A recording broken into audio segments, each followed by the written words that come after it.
Bonjour à tous. Aujourd'hui, je reçois Didier Burgot, qui est un invité très particulier pour moi, d'une part parce qu'on se connaît depuis longtemps, et d'autre part parce que nous avons une double affinité, professionnelle et musicale. Professionnelle car Didier est consultant en management et en ressources humaines, et que je suis coach. Musicale car, si je suis modeste contrebassiste de jazz amateur, Didier est quant à lui clarinettiste de jazz, arrangeur, chef d'orchestre et chanteur. Nous aimons, chacun à notre manière, faire le pont entre ces deux mondes. Et c'est ce que nous allons essayer de faire aujourd'hui. Le monde de la musique et le monde de l'entreprise. Allez, c'est parti. Et je vais d'abord laisser Didier nous en dire plus sur lui. Eh bien, bonjour Jean-Marc. Moi aussi, je suis ravi que tu aies pu m'inviter à ce podcast. En quelques mots, j'ai une carrière double, à la fois dans le conseil et dans l'entreprise. Et j'ai, on va dire, plusieurs familles de compétences, puisque comme tu l'as rappelé, je suis consultant en management. Et je suis aussi musicien de jazz et ayant commencé très petit, j'ai eu la chance de ne jamais arrêter de faire de la musique et de continuer tout au long de ma carrière en parallèle, ce qui me permet de jouer aujourd'hui à un niveau professionnel avec des musiciens professionnels. J'ai un parcours à la fois dans l'entreprise à des postes de direction marketing international dans des grands groupes et de conseil dans des structures de taille réduite et plus importante. Et aujourd'hui, je dirige la partie conseil d'un cabinet de conseil en management qui s'appelle Qualintra, qui est basé à Genève et à Paris. En plus de ce parcours musical, ce que j'ai oublié de dire, c'est que tu as sorti cette année, je crois, un disque, un CD en quintette, en hommage à Chet Baker. Donc le CD s'appelle d'ailleurs Chet in Mind, un quintette que tu as constitué et où tu as écrit ou coécrit l'essentiel des arrangements. Absolument, c'est un projet que je porte depuis plus de 2 ans. Le Covid étant passé par là, ça nous a évidemment pas mal freiné par rapport au rythme qui était prévu de production et de sortie du disque. C'est un disque en quintette avec un trompettiste formidable qui joue le rôle de Chet trompettiste. Et moi, je chante dans ce disque et je tiens donc la partie vocale de Chet, sachant que je joue aussi du saxophone ténor et de la clarinette, et que l'ensemble des morceaux sont arrangés par moi et mon ami contrebassiste Simon Teboul, chez qui d'ailleurs on a enregistré ce disque, qui est produit par Camille Productions et qui est disponible dans tous les bons disquaires. Qu'est-ce que le jazz, Didier, a à nous apprendre finalement sur le leadership, la créativité, le management, et en quoi est-ce que c'est... alors moi, j'ai coutume de dire que c'est une métaphore. Toi, tu dis non, c'est beaucoup plus qu'une métaphore. Est-ce que tu pourrais nous expliquer? Oui, alors peut-être en préambule, ce que j'ai oublié de dire, c'est que la combinaison de ces 2 compétences m'a conduit à développer des séminaires et des conférences interactives que j'anime pour des dirigeants et des managers sur jazz et leadership. Parce que effectivement, pour moi, le jazz n'est pas une métaphore. Un petit orchestre de jazz, et c'est pour ça que j'anime ces séminaires, ces formations, ces conférences avec un quartet de jazz, donc piano, basse, batterie et moi devant aux anches, parce que un petit orchestre de jazz est une des rares organisations conçues pour générer de la confiance, de la coopération, de la créativité, et à travers l'observation et la pratique, puisque je fais participer le public à un certain nombre d'exercices et d'ateliers, je leur fais toucher du doigt, par le détour pédagogique du jazz, un certain nombre de compétences critiques dans l'exercice de leurs fonctions, puisque ces gens-là doivent démontrer des comportements extrêmement importants tels que la prise de risque, le lâcher-prise, la confiance, l'écoute, la coopération, la collaboration, la confiance, la capacité à faire preuve de créativité et d'innovation. Et tout cela, ce sont des compétences qu'on va retrouver à travers le jazz. Et pourquoi cette métaphore, ou c'est plus qu'une métaphore, de l'orchestre de jazz et non pas tout simplement de la musique? C'est-à-dire en quoi est-ce que finalement la confiance, l'écoute, est plus importante, plus indispensable dans une petite formation de jazz que dans une autre formation musicale? Là où tu as raison, c'est que les 2 compétences que tu as retenues, collaboration, écoute, par exemple, on va les retrouver effectivement dans n'importe quelle structure musicale. J'ai envie de dire n'importe quelle structure collective. Pour que ça fonctionne, il faut qu'il y ait de la confiance et de l'écoute et de la collaboration. Ce qui va faire la différence, c'est que si on fait la comparaison entre un orchestre symphonique, que je connais bien puisque moi j'ai un parcours à la fois classique et de jazz, j'ai un prix de clarinette et un prix de musique de chambre, donc j'ai beaucoup pratiqué l'orchestre classique. Dans un orchestre classique, on a un chef d'orchestre et on joue une partition. Alors on peut, lorsqu'on est un soliste brillant, y apporter sa propre interprétation, sa propre couleur. Néanmoins, on reste contraint de jouer la partition, les notes qui ont été écrites par le compositeur, et on reste contraint d'appliquer les indications et les informations que vous donne le chef d'orchestre. Dans un petit orchestre de jazz, la base de cette musique, c'est l'improvisation. Et ça veut dire improviser, ça vient du latin improvisus, qui n'est pas préparé, qui arrive de façon inattendue. Et cette improvisation, elle est l'essence du jazz, elle est aussi aujourd'hui, compte tenu de l'environnement extrêmement mouvant dans lequel évoluent les entreprises, elle est l'essence du dirigeant, l'essence du manager.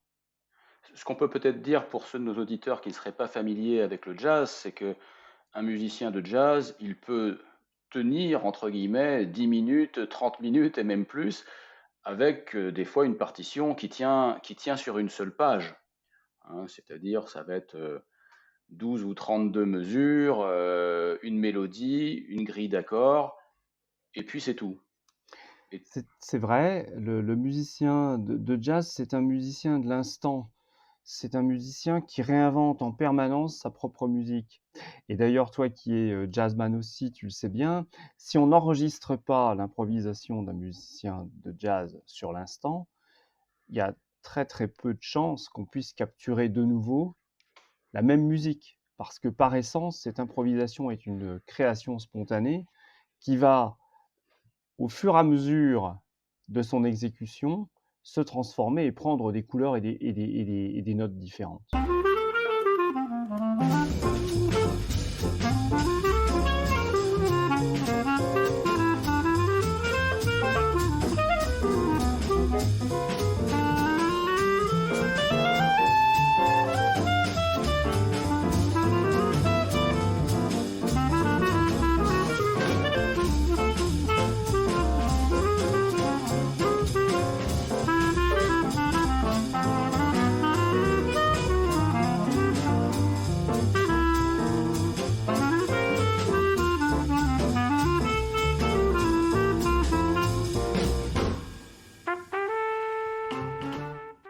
ce que tu expliques, c'est que déjà dans une petite formation de jazz, donc chacun des musiciens est tour à tour leader, typiquement lorsque c'est lui le soliste, et accompagnateur, et que cela tourne au sein même de l'interprétation d'un même morceau.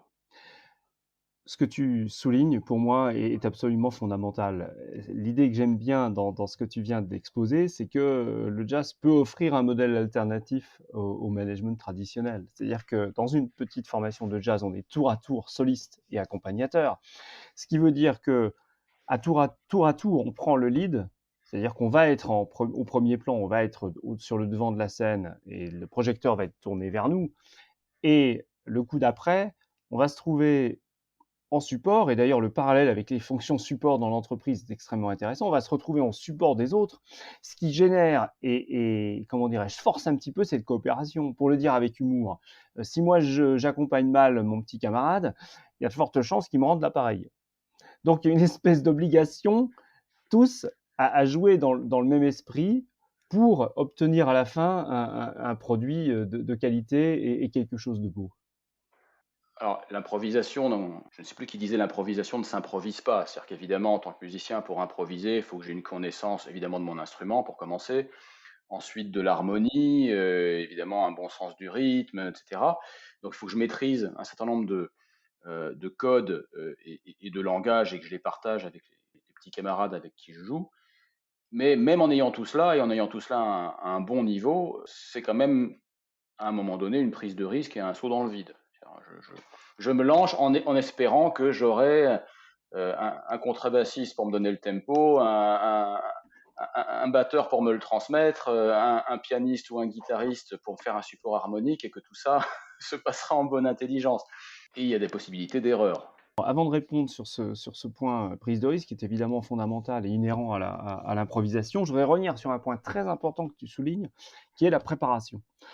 Les gens qui ne sont pas familiers avec le jazz sont toujours épatés parce que d'abord ça a l'air si facile, et puis ensuite une improvisation, ça, on a l'impression que les gens, ça y est, ils sortent leur instrument, ils improvisent sans avoir jamais pensé à ce qui allait se passer.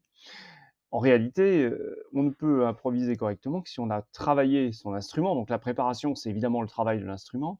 C'est aussi le travail de l'harmonie parce qu'on improvise, on y reviendra peut-être tout à l'heure dans le cours de notre échange, on improvise sur une grille harmonique, sur une trame harmonique, sur une succession d'accords qui composent la base harmonique du morceau. Préparer, c'est aussi travailler d'une certaine façon l'improvisation, travailler son instrument sur la base de ce canevas harmonique, et puis c'est aussi connaître les morceaux. Pour reprendre le parallèle avec la musique classique tout à l'heure, le musicien de jazz doit traiter, les anglo-saxons diraient processer, un nombre de données qui est beaucoup plus important qu'un musicien classique. Il doit maîtriser son instrument comme le musicien classique, il doit connaître vraisemblablement par cœur un très grand nombre de morceaux parce qu'il est amené à jouer des standards qui font partie d'une espèce de fond culturel commun à tous les musiciens de jazz. Il doit très très bien connaître l'harmonie parce que s'il ne connaît pas l'harmonie, il ne sait pas improviser correctement sur les changements d'accords qui passent. Et puis, il doit également bien comprendre les styles musicaux pour improviser dans le style. On ne joue pas du bebop comme on joue du Nouvelle-Orléans. Donc ça, c'est la réponse à la préparation. Maintenant, pour aller sur le sujet qui est celui que tu as évoqué à l'instant, sur la prise de risque. Oui, l'improvisation, c'est prendre des risques. C'est dire quoi? C'est dire oui à l'inconnu, parce que au moment où on démarre son improvisation, on ne sait pas ce qu'on va jouer. On ne sait pas ce qu'on va jouer, on ne sait pas ce qui va se passer. Et pour être capable de prendre ce risque, c'est-à-dire de dire oui à l'inconnu, oui au chaos, comme dirait mon ami Frank Barrett, qui a écrit un livre formidable sur le jazz et le leadership. Pour dire oui au chaos, il faut avoir confiance dans l'environnement qui est l'environnement musical proposé par l'orchestre. Et c'est parce qu'il y a cette confiance entre les musiciens qu'on accepte de prendre des risques. Il y a même des fois, il y a certains enregistrements de jazz où le musicien joue une fausse note qu'on entend, et on entend derrière tout l'orchestre changer les harmonies pour récupérer le soliste, pour que le public n'ait pas l'impression que c'est une fausse note. Et je finirai peut-être sur ce droit à l'erreur, c'est-à-dire que c'est comment dirais-je, extrêmement lié à la confiance et la notion de prise de risque. C'est-à-dire que Miles Davis disait If you don't make mistakes, that's a mistake. Si vous ne faites pas d'erreur, c'est une erreur. L'erreur est inhérente au processus d'expérimentation, et dans le jazz, c'est incontournable.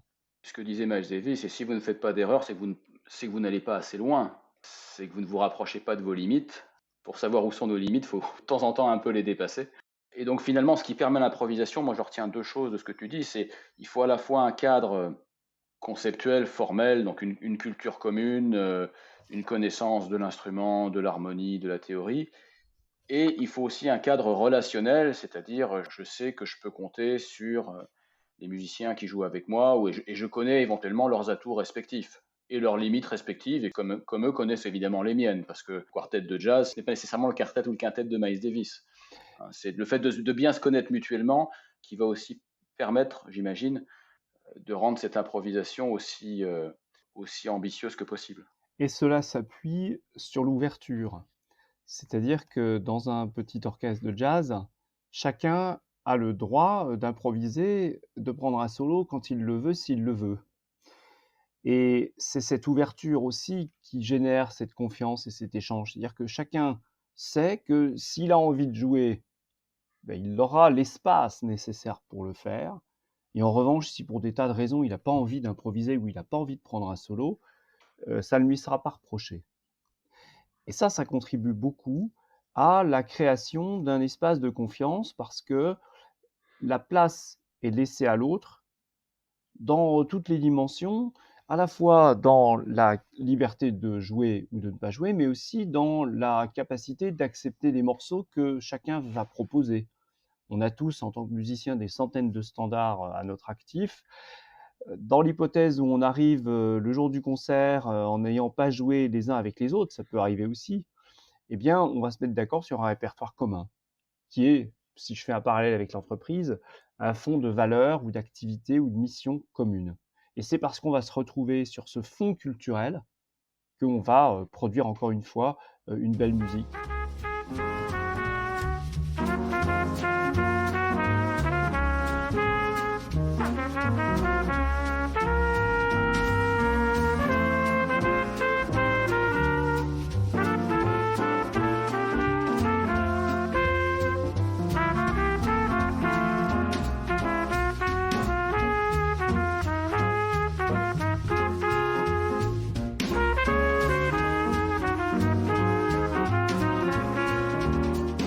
They're writing songs of love, but not for me. Lucky stars above, but not for me. With love to lead the way, I'll found more clouds of gray than any Russian play could guarantee. I was a fool to fall and get that way. Hey, oh, alas, and oh, so like a day. Although I can dismiss the memory of her kiss, I guess she's not for me.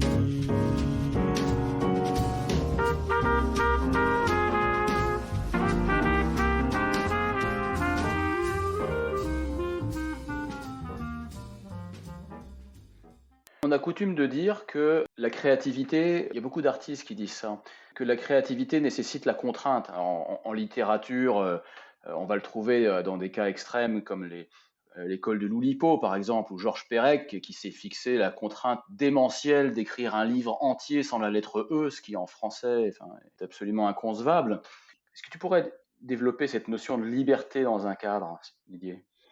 Oui, alors je commencerai par répondre peut-être par un clin d'œil. Ella Fitzgerald, cette très très grande chanteuse de jazz, avait l'habitude de dire le jazz c'est n'importe quoi, mais pas n'importe comment.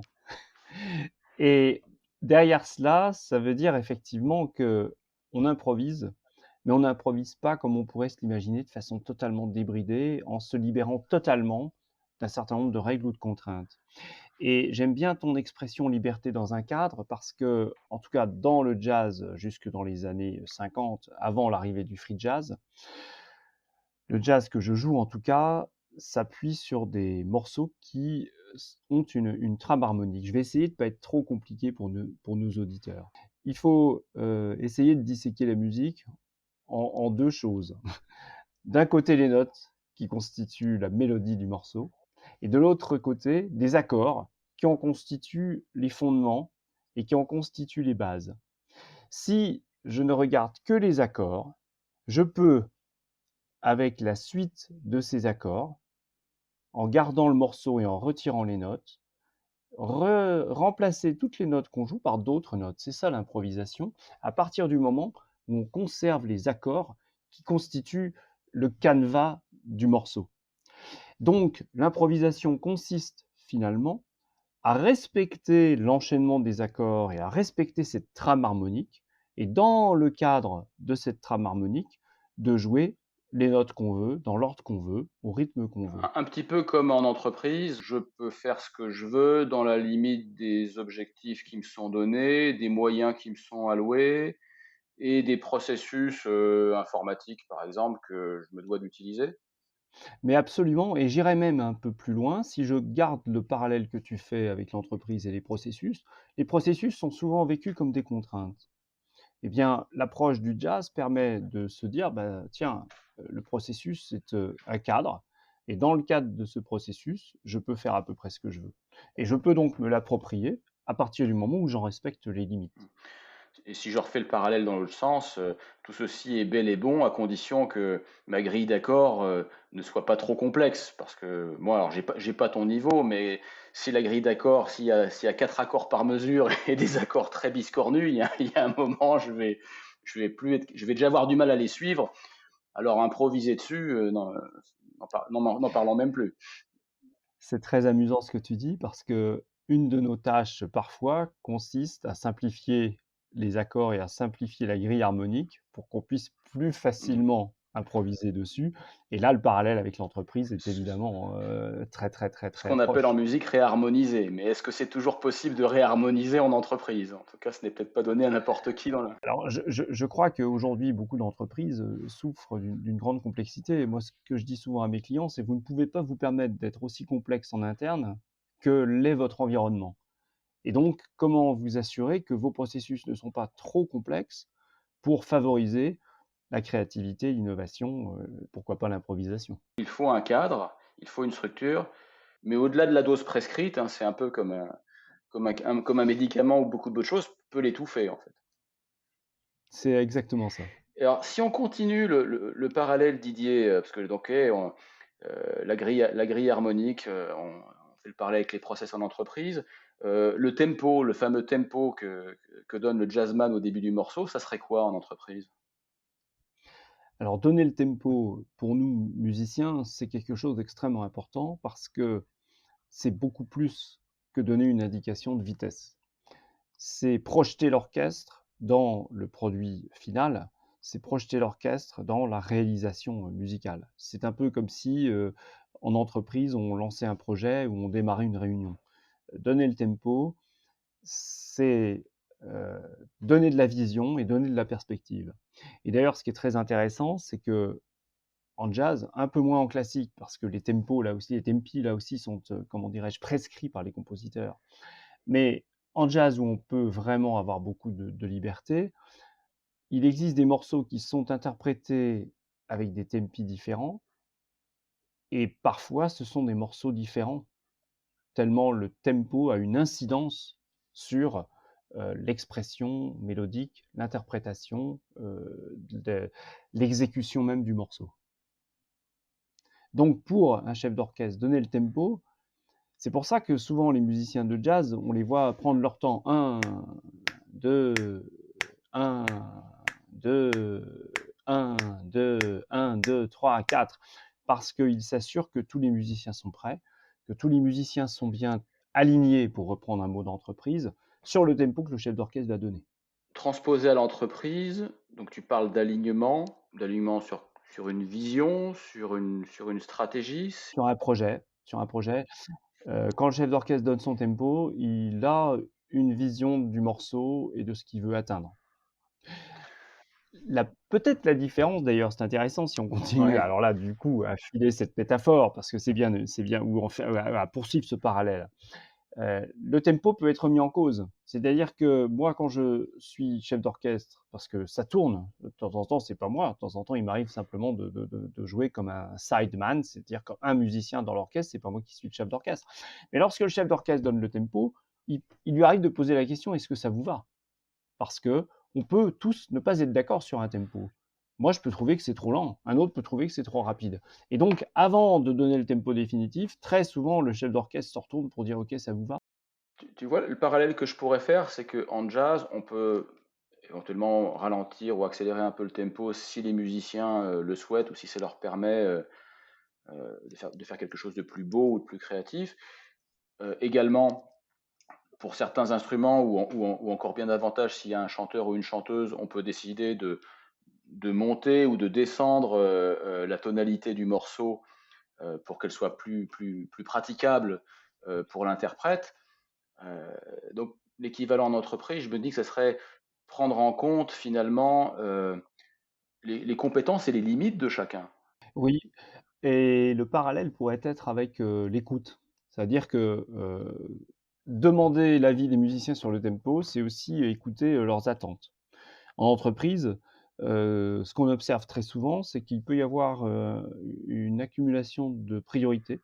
Il peut y avoir des moments où il y a une très forte tension dans tous les sens et où il peut être nécessaire de ralentir, d'élaguer le nombre de priorités. Et c'est en demandant l'avis et c'est en écoutant les collaborateurs et les équipes qu'il va être possible d'identifier ce sur quoi on peut aller plus ou moins vite et ce sur quoi on peut tout simplement décider de, oui, de décaler les livrables dont tu parlais.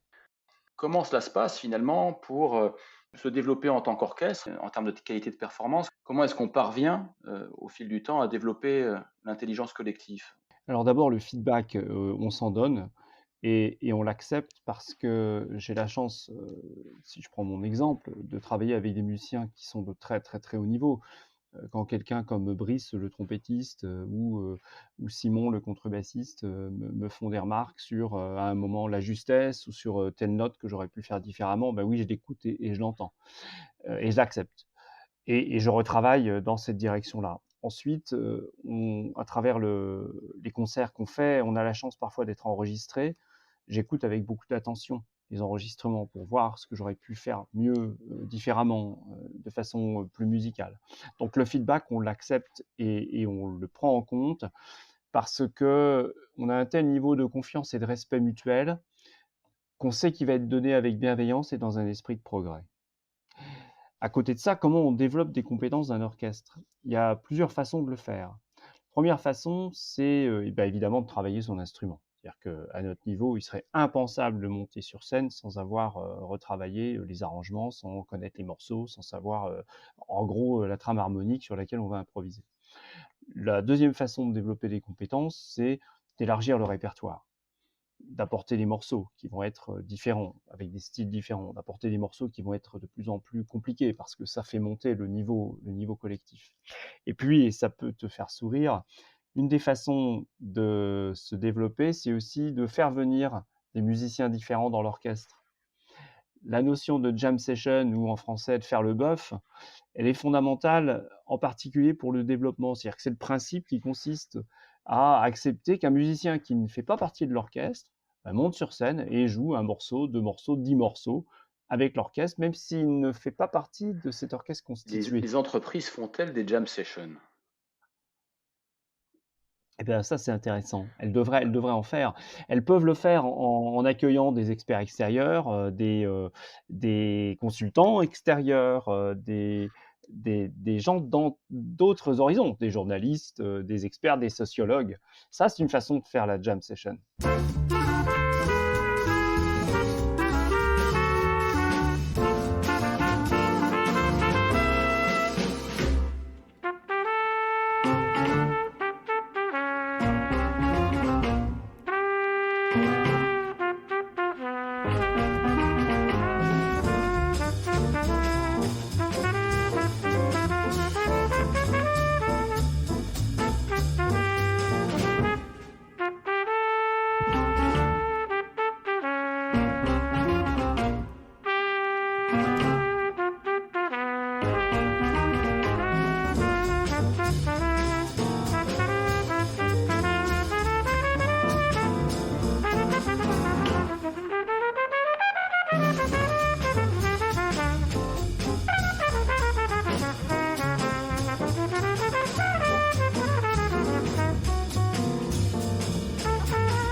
Just friends, but not like before.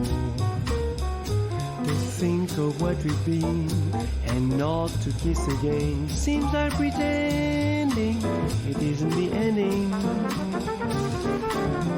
Two friends drifting apart. Two friends with one broken heart. We love to cry, and suddenly love died. The story ended. We're just friends.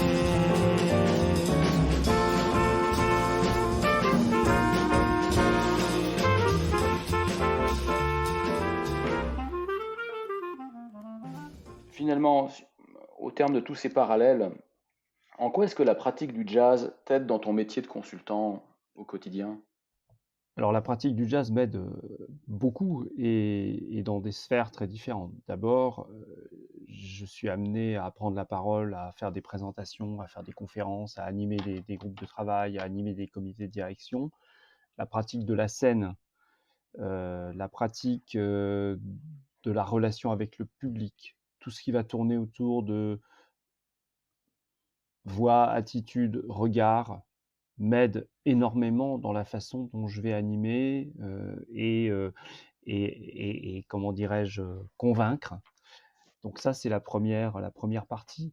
Ce qui m'aide aussi beaucoup, c'est la pratique de l'improvisation, c'est-à-dire que je prépare toujours beaucoup toutes mes missions, toutes mes interventions, et en même temps, je sais qu'à partir du moment où j'ai un cadre bien précis, je suis prêt à aller sur des terrains auxquels je ne m'attends pas. C'est-à-dire que je ne crains pas l'agenda caché, par exemple, parce que je suis, comment dirais-je, je suis habitué à des choses qui risquent de se produire, Ça même t'aide si à on ne s'y attend pas. t'ajuster à une intervention inopinée de, du directeur Exactement, général ou de ton exactement. donneur d'ordre ou d'un autre participant.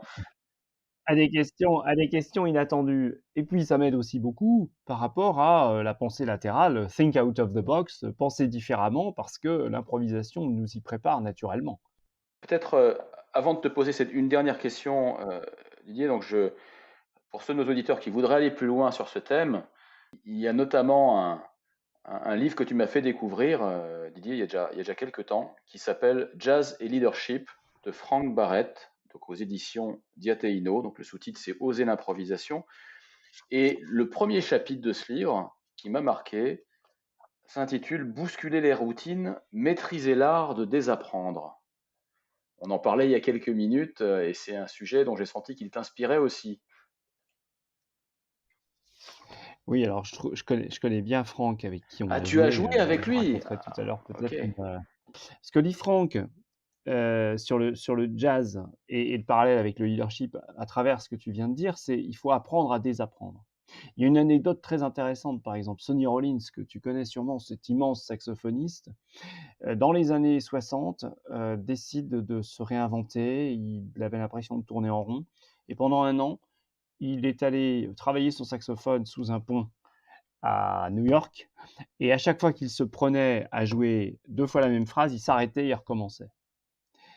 Au bout d'un an, il avait changé entièrement son style et sa façon de jouer. Il est rentré en studio avec son orchestre. Il a produit un disque qui a été un succès planétaire qui s'appelait The Bridge. Dans Apprendre à désapprendre, il y a l'idée de regarder les choses sous un nouvel angle, de remettre en cause ses manières de faire, de remettre en cause ses processus, de re-questionner ses pratiques pour les améliorer et pour en faire une histoire différente, tout en s'appuyant sur les acquis qui sont les acquis techniques, les acquis culturels, les acquis de connaissances et d'éducation. Et ça, c'est très intéressant parce que quand on est dirigeant, quand on est manager, on s'aperçoit bien, si je prends l'exemple tout bête des réunions, au bout de 3-4 réunions mensuelles, on s'aperçoit que peut-être c'est soporifique. Pourquoi? Parce qu'elles sont toujours dans le même ordre, avec toujours le même agenda. Et apprendre à désapprendre, ça veut dire accepter de regarder ce matériel de réunion et de se poser la question, qu'est-ce que j'en fais? Comment j'en fais autre chose? Est-ce que, par exemple, il y a des choses que je peux envoyer à lire avant? Du coup, on va gagner un temps sur le premier point de l'agenda. Est-ce qu'il y a des choses que je peux faire faire par d'autres? Auquel cas, mon rôle va être différent et je peux aussi peut-être gagner du temps. Donc cet apprendre à désapprendre, il est fondamental pour le jazzman parce que ça veut dire qu'il a cette capacité enfin je dis jazzman, mais les auditeurs ont compris que c'est musicien slash musicienne de jazz. Évidemment, il y a beaucoup de femmes qui ont marqué l'histoire du jazz et aujourd'hui qui marquent aussi la scène du jazz international.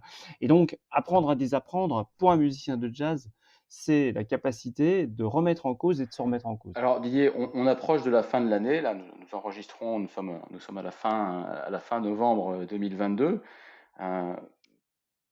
Donc on va s'approcher de la période des vœux. Que faut-il te souhaiter pour 2023 en guise de conclusion?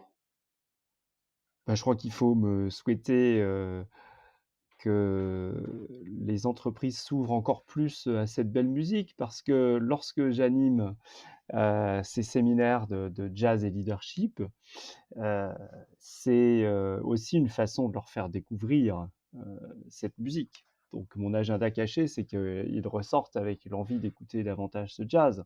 Ça, c'est un vœu. Et puis est-ce que j'ai le droit d'en Oui, émettre je un crois que tu as un deuxième? livre en préparation, il me semble.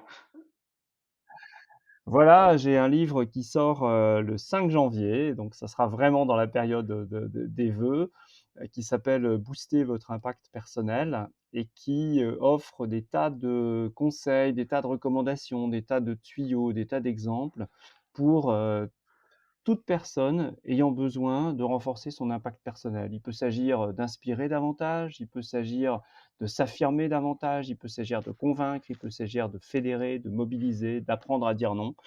Il paraît aux éditions EMS et c'est un livre qui se veut une sorte d'anti-manuel extrêmement pratique et concret. Didier, il me reste à te remercier pour cette émission et puis à te dire surtout à très bientôt. Certainement, je serais ravi de venir faire le bœuf au petit journal. Ça fait très longtemps que je ne l'ai pas fait. À bientôt, Didier. À bientôt, Jean-Marc. Si vous avez aimé cet épisode, notez ce podcast sur votre plateforme d'écoute, Apple Podcast, Spotify, Deezer ou autre, et commentez-le, en particulier si vous utilisez Apple Podcast. Cela nous aidera en effet à progresser en termes d'audience. N'hésitez pas non plus à me faire part de vos commentaires ou à me suggérer de nouveaux invités en me contactant par email ou bien via LinkedIn. À très bientôt!